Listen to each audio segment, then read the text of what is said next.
انا انزلنا التورات، بے شک ہم نے نازل کی تورات۔ کیا ہے تورات؟ وہ کتاب جو موسیٰ علیہ السلام پر نازل ہوئی۔ فیہا ہدی و نور، اس میں ہدایت بھی ہے اور نور بھی۔ یحکم بہا النبیون، فیصلہ کرتے تھے اس کے ساتھ بہت سے نبی، وہ جو موسیٰ علیہ السلام کے بعد آئے۔ الذین اسلموا، وہ جو مسلمان ہوئے، یعنی اللہ کے حکم کے تابعدار تھے، فرمانبردار تھے، اللہ کا حکم مانتے تھے۔ کس کا فیصلہ کرتے تھے؟ للذین ہادوا، ان لوگوں کے لیے جو یہودی ہوئے، والربانیون، اور ربانیون بھی، کس کے بعد؟ نبیون کے بعد۔ انبیاء فیصلہ کرتے اور ربانیون فیصلہ کرتے، اور ربانی سے مراد رب والے، یعنی ان کے اللہ والے، یعنی اللہ سے خصوصی تعلق رکھنے والے علماء۔ والاحبار، اور احبار، احبار حبر کی جمع ہے۔ حبر کا لفظ تحبیر سے ہے، تحبیر کہتے ہیں تحسین کو، کسی چیز کو خوبصورت بنانا، تو مراد اس سے ماہر عالم، یعنی خاص شعبے میں اسپیشلائز کرنے والے۔ تورات کے ذریعے فیصلہ کرتے تھے کون کون؟ نبیون، ربانیون اور احبار۔ اس سے کیا پتہ چلتا ہے کہ علماء جو ہیں وہ کس کے وارث ہیں؟ انبیاء کے۔ اسی لیے پہلے انبیاء کا ذکر ہے اور اس کے بعد ربانیون کا اور احبار کا۔ بما، بوجہ اس کے جو، استحفظوا، وہ نگران ٹھہرائے گئے۔ استحفظوا کا لفظ جو ہے حفظ سے ہے، حفاظت کرنا، یعنی جن کو نگرانی کا کام دیا گیا تھا، حفاظت کا کام دیا گیا تھا، من کتاب اللہ، اللہ کی کتاب میں سے۔ لیکن انہوں نے کیا کیا؟ ابتدا میں تو یہ تمام لوگ اپنا فرض پوری طرح ادا کرتے رہے، لیکن بعد کے ادوار میں ایسے دیندار لوگوں کے اوپر دنیا غالب آ گئی اور وہ دنیاوی خواہشات کے پیچھے دوڑنے لگے، جس کے نتیجے میں انہوں نے اس امانت میں خیانت کی۔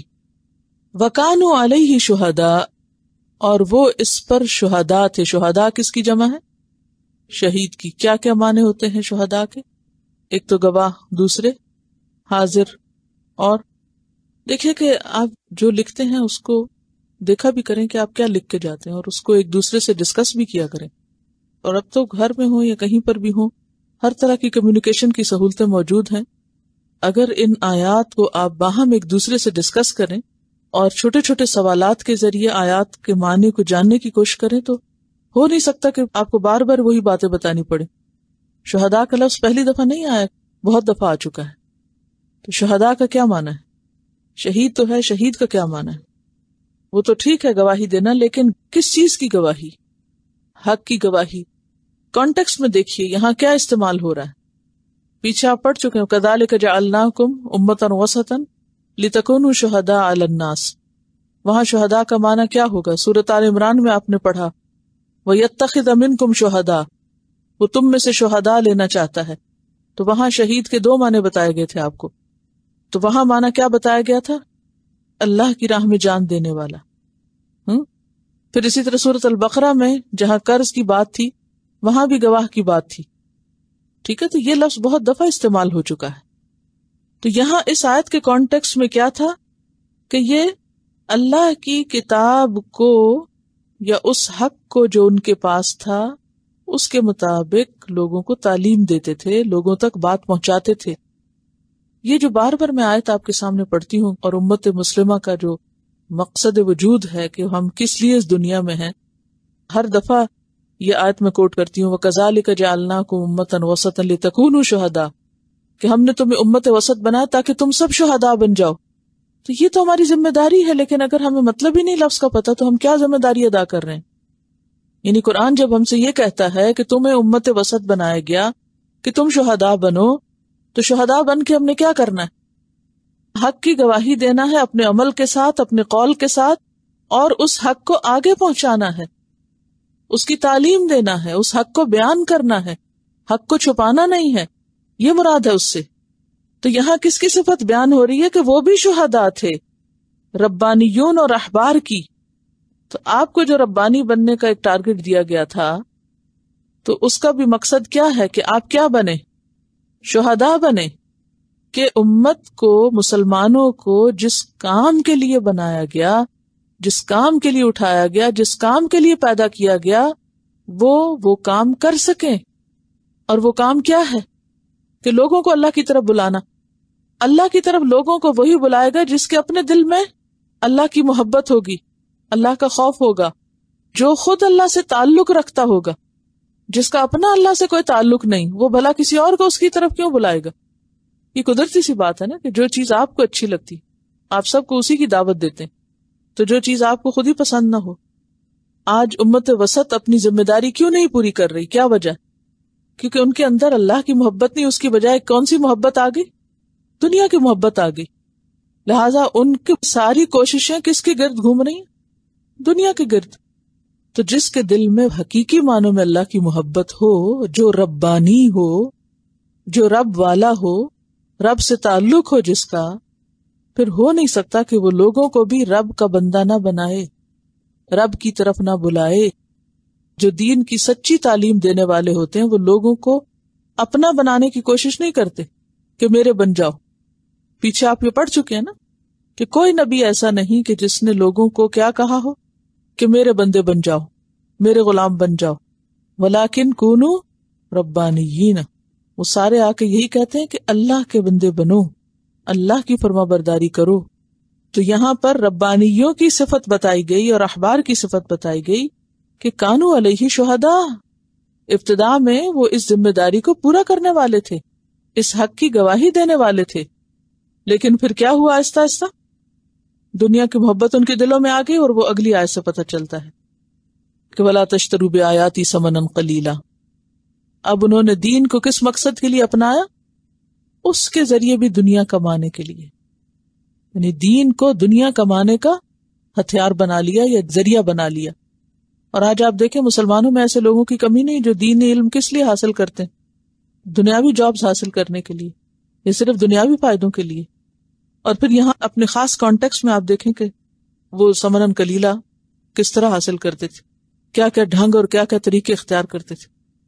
آج آپ دیکھیں کہ ہم مسلمانوں میں ایک اور بہت بڑی مصیبت کہ جو بھی دین کا کام کرتا ہے وہ کیا چاہتا ہے کہ لوگ اس کے بن جائیں، لوگ اس کو چاہنے لگیں، لوگ اس کی عزت کریں، لوگ اس کا نام بلند کریں، لوگ اس کو فائدہ پہنچائیں، لوگ اس کو پروجیکٹ کریں، اس کے نام سے خود کو منسوب کریں. یہ ایک اور بہت بڑی آفت ہے. تو دین سکھانے کے لیے جس خالص نیت کی ضرورت ہوتی ہے اس میں حقیر اور چھوٹے چھوٹے مقاصد سے انسان کو اوپر اٹھنا چاہیے، اور اس کام کا صلہ بندوں سے نہیں طلب کرنا چاہیے. سارے پیغمبروں نے آ کے کیا کہا؟ ما سألتکم علیہ من اجر، میں تم سے کوئی اجر نہیں مانگتا. اور اس اجر میں مال ہی مراد نہیں ہے اس سے کہ وہ میں تم سے کوئی پیسے نہیں مانگتا. اس کام کا اور کیا کیا اجر ہوتا ہے جو انسان کسی سے مانگ سکتا ہے؟ تعریف بھی اجر میں آتا ہے کہ میں نے یہ کام کیا ہے، میری تعریف کی جائے. دین کا کام کر کے لوگوں سے تعریف چاہنا دراصل لوگوں سے اجر چاہنا ہے. یہ کیا ہے؟ لوگوں سے اجر چاہنا. اسی طرح لوگوں سے احترام ڈیمانڈ کرنا کہ تم میری عزت کرو، اگر میری عزت کرو گے تو میں یہ کام کروں گا تمہارے لیے، اگر تم میری عزت نہیں کرو گے تو میں نہیں کروں گا. تو یہ بھی دراصل اس نے کیا کیا؟ معاوضہ طے کر لیا. کہیں معاوضہ پیسے ہوتے ہیں اور کہیں معاوضہ عزت ہوتی ہے. تم مجھے بڑا سمجھو، تم مجھے امپورٹنس دو، مجھے اہم سمجھو. اگر مجھے اہم نہیں سمجھتے تو پھر میں تمہیں کچھ نہیں دے سکتا. دین کا علم انکنڈیشنلی ہر حال میں، خواہ دوسرے جوتے بھی مارے، گالیاں بھی دیں یا مذاق بھی اڑائیں، تب بھی خیر کی بات ان تک پہنچانی. جب تک کسی شخص کے اندر اس درجے کی خیر خواہی نہیں آتی لوگوں کے لیے کہ لوگ میرے ساتھ جو بھی سلوک چاہیں کریں لیکن مجھے اپنا کام کرنا ہے، اس وقت تک انسان خالص ہو کے اللہ کا کام نہیں کر سکتا اور ربانی نہیں کہلا سکتا. سمجھ رہے؟ ربانی کب کہلاتے ہیں؟ جب واقعی سارے کام اللہ کے لیے ہو جائیں، انسان اس کام کے صلے میں، نتیجے میں کسی سے کچھ بھی نہ چاہے. لیکن دوسری طرف عوام کا کیا فریضہ ہے کہ پیغمبر اگر ان کے پاس آئے یا اللہ کی طرف بلانے والا تو وہ اس کی بات مانے. جیسے وہ جنوں نے جا کے کہا تھا نا، یا قومنا اجیبوا داعی اللہ، اے ہماری قوم اللہ کی طرف بلانے والے کی بات مانو، اس کا جواب دو. یہ لوگوں کے اوپر فرض ہے. اگر وہ اس فرض کو ادا نہیں کرتے تو کس کی پوچھ ہوگی؟ پیغمبر کی، لوگوں کی ہوگی نا. تو اگر ایک نبی کی بات لوگ نہیں مانتے تو لوگوں کی پکڑ ہے، لوگوں پہ فرض ہے کہ وہ بات مانے. اسی طرح اگر لوگ اپنے استاد کی یا بڑے کی یا اپنے محسن کی عزت نہیں کرتے یا قدر نہیں کرتے تو کس کی پوچھ ہوگی؟ لوگوں کی. تو لوگوں کا معاملہ اللہ کے حوالے کیا جائے. ایسے میں کسی سے ذاتی دوستی دشمنی کی کوئی گنجائش نہیں ملتی. تو یہی وَكَانُوا عَلَيْهِ شُهَدَاءَ ہوتا ہے. اور ہمیں بھی جو دوسری قوموں تک، دوسرے لوگوں تک اور جہاں کہیں بھی اللہ کی بات پہنچانی ہے تو اس کے صلے میں کسی بھی چیز کی توقع نہیں رکھنی. وَكَانُوا عَلَيْهِ شُهَدَاءَ، وہ اس پر کیا تھے؟ گواہ تھے. وہ خود اپنی ذاتی زندگی میں بھی گواہی دیتے تھے کہ یہ سب کچھ اللہ کی طرف سے ہے، کہ انہ الحق من ربہم. اور دوسرے اسی کے مطابق لوگوں کو آگے تعلیم دیتے تھے. اس کام میں ایک اور بہت بڑی چیز جو رکاوٹ بنتی ہے وہ لوگوں کا خوف ہے. یعنی جب انسان کسی کو کوئی حق بات بتانے لگتا ہے تو عام طور پہ کیوں رک جاتا ہے؟ لوگ کیا کہیں گے، یا لوگوں کا ڈر، لوگوں کا خوف. ذات میں گواہی دینے میں بھی ڈرتے ہیں لوگ. مسلمان کہتے ہیں اپنے آپ کو، لیکن اپنے عمل سے گواہی نہیں دیتے. اپنی گفتگو سے، اپنے حال حلیے سے کوئی گواہی نہیں دیتے. کس لیے؟ کہ لوگوں سے ڈر لگتا ہے کہ لوگ کہیں گے اب تم اتنے ایکسٹریمسٹ ہو گئے. کیونکہ ہر دور میں اسلام کا مذاق اڑایا گیا نئے نئے ناموں سے، ہر دور کے نام الگ الگ رہے. تو لوگ اپنے اوپر کوئی بھی لیبل لگائے جانے سے ڈرتے ہیں. عموماً کیا ہوتا ہے جب ہم زبان سے کوئی بھی گواہی نہ دیں، ہم عمل سے بھی دین کی، اسلام کی گواہی دینا چاہیں تو اس سے بھی ڈرتے ہیں. کیا کہتے ہیں؟ میں یہ لباس نہیں پہن سکتی کہ مجھے لوگ یہ سمجھیں گے. میں اس وقت یہاں نماز نہیں پڑھ سکتی. نماز پڑھنا ایک تو اپنا ذاتی فرض ادا کرنا، دوسرے کس بات کی گواہی دینا. اذان میں کیا کہا جاتا ہے؟ اشہد اللہ الہ الا اللہ و اشہد ان محمد رسول اللہ. یہ اذان میں کیا ہو رہا ہوتا ہے؟ گواہی دی جا رہی ہوتی. کس بات کی؟ کہ میں اللہ کا بندہ ہوں اور میں محمد صلی اللہ علیہ وسلم کو مانتا ہوں. حی علی الصلاح حی علی الفلاح.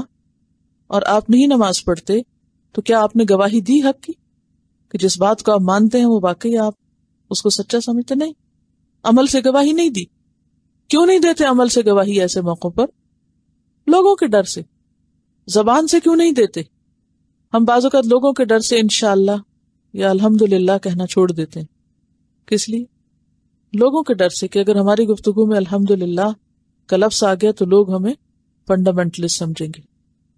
ٹھیک ہے، بعض لوگوں کی عادت ہے وہ اتنی ایکسٹریم پہ چلے جاتے ہیں کہ جہاں انشاءاللہ نہیں کہنا تو وہاں بھی کہہ رہے ہوتے ہیں، جہاں اللہ کا نام نہیں بھی لینا وہاں بھی لے رہے ہوتے ہیں. وہ ایک دوسری انتہا ہے، اس سے بھی بچنا چاہیے.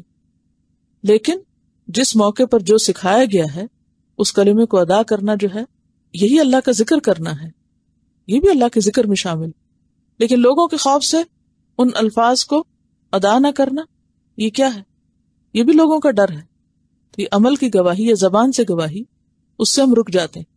اور پھر آگے لوگوں کو اللہ کی بات بتانے سے رک جانا اس ڈر سے کہ لوگ کیا کہیں گے.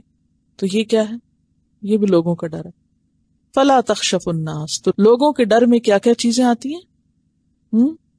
عمل سے رک جانا، حق کی بات کہنے سے رک جانا، اور حق کی تعلیم دینے سے رک جانا، صحیح بات بتانے سے رک جانا. فلا تخشوا الناس. تو کیا نہ کرو؟ لوگوں سے نہ ڈرو. اگر تمہاری بات، اگر تمہارا فیصلہ لوگوں کی مرضی کے خلاف ہو گیا تو پرواہ نہ کرو. وخشونی. اور ڈرو مجھ سے. کس سے؟ اللہ سے. ولا تشترو. اور نہ تم لو بے آیاتی، میری آیات کے بدلے، یعنی معاوضہ نہ لو میری آیات کے بدلے، ثمنا قلیلا، تھوڑی قیمت کا. میری آیات کے بدلے حقیر فائدہ نہ لو. حقیر فائدہ، دنیا کے جتنے بھی فائدے ہیں وہ حقیر ہیں. یہ کام جو ہے لوگوں کو اللہ کی طرف بلانے کا، یہ اس زمین پر اعلیٰ ترین کام ہے. کسی کے بس کی بات نہیں کہ کوئی کسی کو اس کی جزا دے سکے.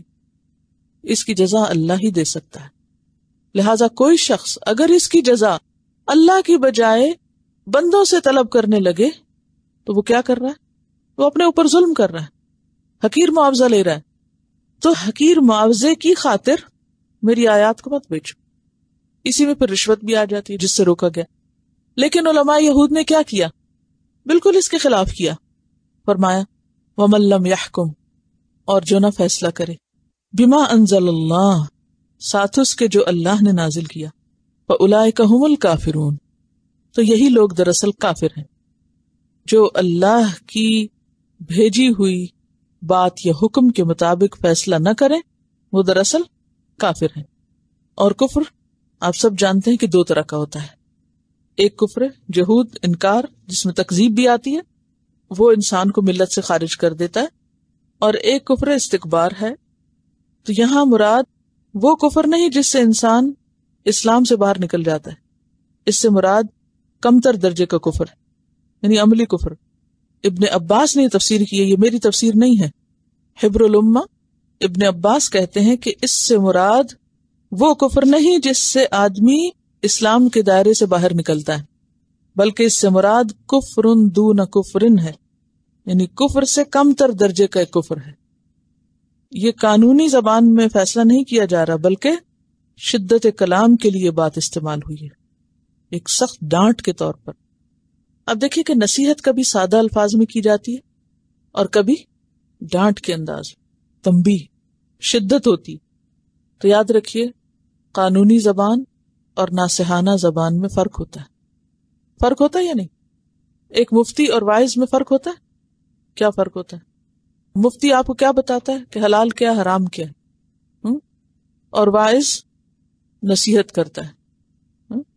تو یہاں ایک طرح سے کیا کہا جا رہا ہے کہ اس سے بچو، یعنی اگر ایسا نہیں کرو گے تو پھر خطرے کی گھنٹی ہے۔ اچھا، اس کی ایک اور دلیل بھی ہے کہ یعنی کفر کے کئی معنی ہیں، جیسے وہ حدیث میں آتا ہے نا، بخاری کی حدیث ہے سباب المسلم فسوق وقتالہ کفر، شاید آپ نے پڑھا ہو کہ مومن کو گالی دینا کیا ہے؟ فسق ہے، اور اس سے جنگ کرنا کفر ہے۔ قتالہ کفر، اس سے قتال جو ہے وہ کفر ہے۔ اس میں اب آپ دیکھیں کہ مسلمانوں کی بہت مواقع پر باہم لڑائی ہوئی، تو دونوں گروہوں میں سے کس کو کافر قرار دیا جاتا ہے؟ یہ سب کو کافر قرار دیا جائے گا کہ وہ باہم لڑ رہے ہیں؟ ایسا نہیں ہوتا نا، یعنی وہ ملت سے تو خارج نہیں ہوتے۔ کیا کہا گیا؟ انما المؤمنون اخوہ فاصلحوا بین اخویکم، مومن آپس میں بھائی بھائی ہیں، بھائیوں کے درمیان صلح کرا دو، یعنی جب وہ لڑ رہے ہوں۔ تو اس کفر سے مراد کون سا کفر ہے؟ جو ملت سے نہیں نکالتا آپ کو، لیکن یعنی یہ شدید ترین گناہ ہے ایسا کرنا، یہ مراد ہے۔ لیکن پچھلے دور میں خوارج نے ایسے لوگوں کو کافر قرار دیا، انہوں نے کہا جو بھی کبیرہ گناہ کرے وہ کافر ہے۔ خوارج کے بارے میں پڑھا آپ نے اسلامی تاریخ میں؟ خوارج کا لفظ جو ہے کس سے ہے؟ خارج ہونے سے۔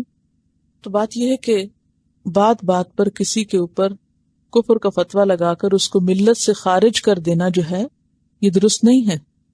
اور یہاں پر جو یہ کہا جا رہا ہے کہ جو اللہ کے اتارے ہوئے قانون کے مطابق فیصلہ نہ کرے، وَمَن لَّمْ يَحْكُمْ بِمَا أَنزَلَ اللَّهُ، وہ کافر ہے، تو اس سے مراد کفر اصغر ہے۔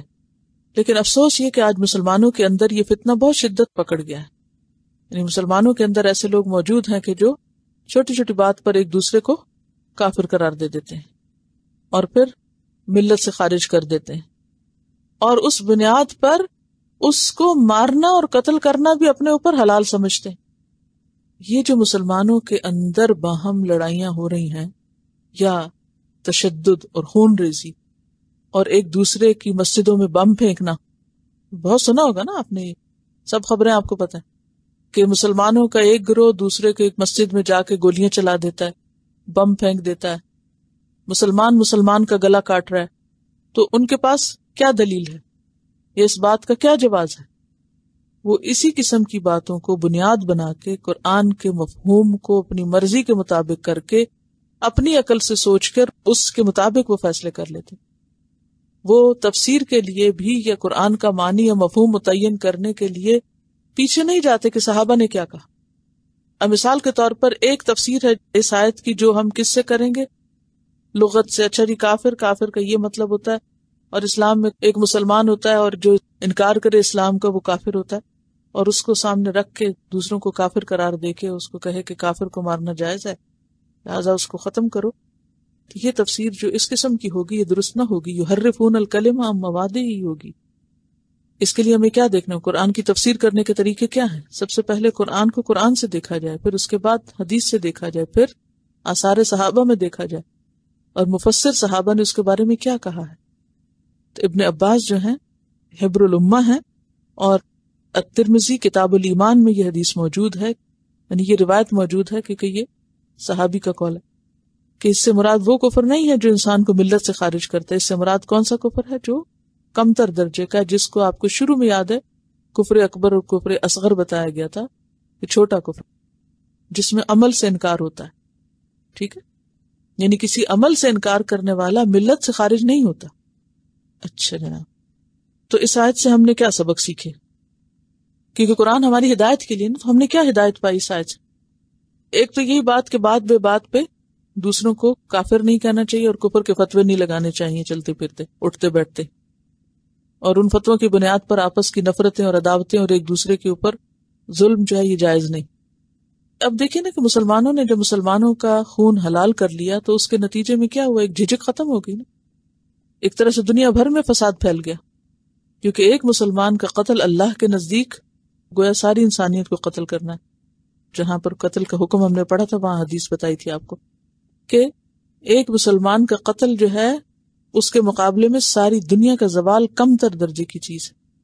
تو ایک مسلمان کو اگر آپ کافر قرار دے کے اس کا گلا اڑا رہے ہیں تو یہ تو بہت بڑے فتنے اور فساد کی چیز ہے۔ آپ دیکھیں کہ خوارج حضرت امیر معاویہ کے خلاف لڑے یا ان کو کافر قرار دیا، اور پھر اس کے بعد حضرت علی کو بھی چھوڑ دیا اور ان کے خلاف بھی جنگ کی۔ تو بات یہ ہے کہ اس قسم کی باتیں جو ہیں اس سے بچنا چاہیے۔ اور کیا سبق ملتا ہے؟ ذرا سا غور کیجیے آیت کے اوپر، آن دا ہول اس آیت سے کیا بات آپ نے سیکھی؟ کہ جو اہل علم لوگ ہیں، جو اللہ کی کتاب کے جاننے والے ہیں، ان کو لوگوں کے درمیان اس علم کے مطابق فیصلے کرنے چاہیے، نہ کہ اپنی خواہشات کے مطابق یا لوگوں کی خواہشات کے مطابق، تاکہ ان سے مال بٹور سکے۔ دیکھیے کتنا صاف حکم لکھا، فَلَا تَخْشَوُا النَّاسَ وَاخْشَوْنِی۔ یہ بہت بڑا سبق ہے جو اس آیت سے ہم سب کو سیکھنا ہے۔ لوگوں سے نہ ڈرو، مجھ سے ڈرو۔ اس کے بارے میں بھی ابن عباس کا ایک قول ہے، وہ کہتے ہیں کہ اگر آدمی آدمی سے ڈرے تو اس شخص پر اسی آدمی کو مسلط کر دیا جاتا ہے۔ اگر انسان انسان سے ڈرتا ہے تو اس کو اسی پہ مسلط کر دیا جاتا ہے جس سے وہ ڈرتا ہو، اور اگر آدمی اللہ کے سوا کسی سے نہ ڈرتا ہو تو اللہ اپنے سوا کسی اور کو اس پر قابو نہیں دیتا۔ اور جو آدمی آدمی سے امید رکھتا ہے، یعنی بندہ بندے سے توقع لگا کے بیٹھتا ہے کہ یہ میرا کام کرے گا یا یہ مجھے فائدہ پہنچائے گا یا یہ میرا رازق بن گیا، تو اس کو اسی سے وابستہ کر دیا جاتا ہے، یعنی اسی کے ہاتھ میں ڈال دیا جاتا ہے۔ اور اگر اللہ کے سوا کسی اور سے امید نہ رکھے تو اللہ تعالیٰ اسے اپنے سوا کسی کے سپرد نہیں کرتے۔ کیوں کہا گیا وَعَلَى اللَّهِ فَلْيَتَوَكَّلِ الْمُتَوَكِّلُونَ؟ تو نہ کسی سے امید اور نہ کسی سے خوف، یہ بھی ایمان کا حصہ ہے کہ امید اور خوف دونوں چیزیں کس سے ہونی چاہیے؟ صرف اللہ سے ہونی چاہیے، کیونکہ بندوں سے جب بندہ توقع رکھتا ہے تو پھر وہ نقصان اٹھاتا ہے۔ اور جب انسان مثلا دین کا کام ہی ہے، اگر بندوں سے فائدے کی توقع یا تعریف کی توقع یا کسی بھی صلے کی توقع رکھ کے کرے گا تو ہر دوسرے دن بندے اس کی توقع توڑیں گے، اس کو مایوس کریں گے۔ نتیجہ کیا ہوگا؟ کام چھوڑ دے گا وہ، کیونکہ جس کے لیے وہ اٹھا تھا وہ تو اس کو ملا ہی نہ، تو پھر وہ اس پہ قائم نہیں رہ سکتا نا۔ اس آیت میں ربانی اور شہداء کا جو لفظ استعمال ہوئے، یہ پھر ہم سب کو یاد دہانی کرا رہا ہے اس مقصد کی جس کے لیے ہم نے قرآن کی تعلیم شروع کی تھی۔